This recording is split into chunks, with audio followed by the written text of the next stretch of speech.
Agape does not dissolve in distance. Instead, it refines itself. It lets go of control, even of reconciliation, and anchors itself in the eternal. In doing so, it frees the soul from the tyranny of unfinished stories and broken scripts. In this freedom, one no longer needs the other to change for peace to take root. The heart learns that its worth is not dependent on being chosen, replied to, or understood. There is a sacred solitude in agape during estrangement, not loneliness but solitude. Loneliness is the ache of absence. Solitude is the fullness of presence with God. Many saints lived in this kind of holy solitude. St. John of the Cross in his imprisonment, St. Therese of Lisieux in her spiritual dryness, and even Christ in the Garden of Gethsemane. They understood that love in silence is still love. Love unreciprocated is still love. Love in exile still reflects the cross. Estrangement often brings confusion. One replays conversations, searches for signs, questions one's worth. Was I too much? Not enough? Did I say the wrong thing? Agape steps in and says, "You are still worthy of love." Even if the other has closed the door, the Father's house remains open.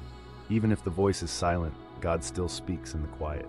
The person who practices agape learns to rest in this divine assurance. We live in a culture that demands closure, but agape lives without it.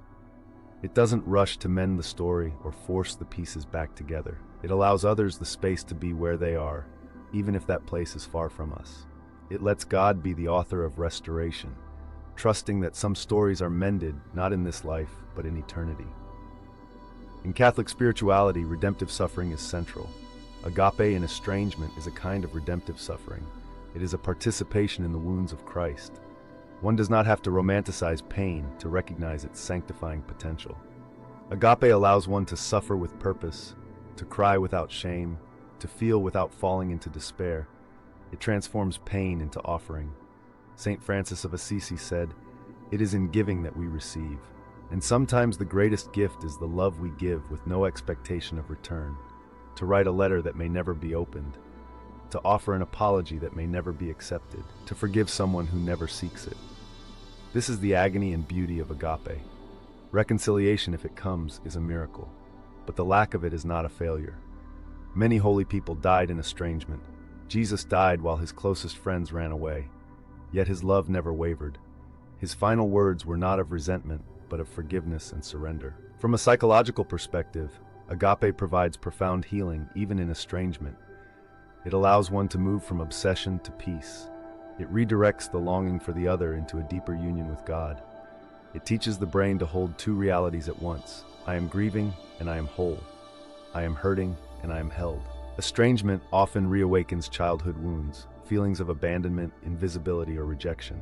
Agape does not bypass this inner child. It embraces them. It offers the maternal presence of God that says, "You are not forgotten.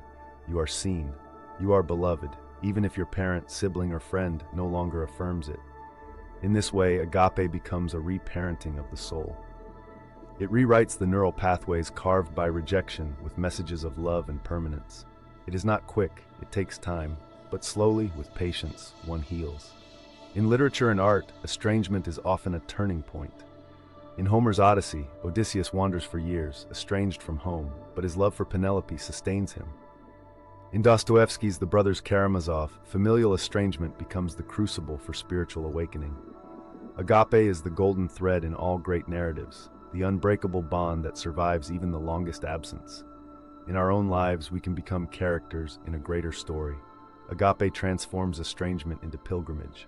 Each ache becomes a step toward heaven. Each unanswered call becomes a cry offered to God. Each moment of restraint, choosing not to retaliate, not to gossip, not to hate, becomes a sacrament of the will. Church fathers wrote about spiritual martyrdom, dying to self not in blood but in will.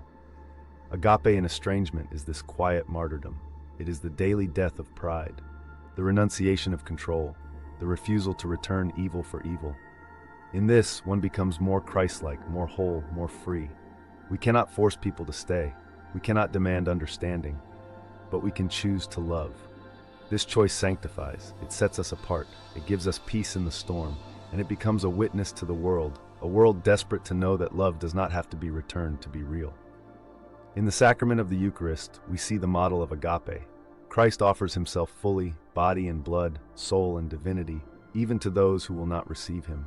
He is present in fullness even when we are distracted or indifferent. This is agape, full presence, total gift, no conditions. Estrangement tests our faith, hope, and love, but it also deepens them. It asks us to walk by faith, not sight, to hope in silence, to love without proof, and in doing so it brings us closer to the crucified and risen Christ. To love in estrangement is to say, even if you never return, I will still wish you peace. Even if you forget me, I will still remember you in prayer. Even if you shut me out, I will not shut down my heart, because love is not transaction, love is transformation, and I am being transformed. This transformation is not loud or dramatic, it is quiet, invisible, but it is real, and over time it becomes radiant. A soul that loves through estrangement begins to shine, not with sentimentality, but with sanctity. St. Paul said, "Love bears all things, believes all things, hopes all things, endures all things. Love never fails." This is the anthem of agape in estrangement, not the love of convenience, not the love of mutual benefit, but the love of the cross. To those enduring estrangement, you are not foolish to love, you are not weak to hope, you are walking a path the saints have walked. You are not less for being left, you are beloved by God, and your love echoes in eternity. May you be given strength, may your love be refined, and may you one day see that even in the absence of the other, you were never alone.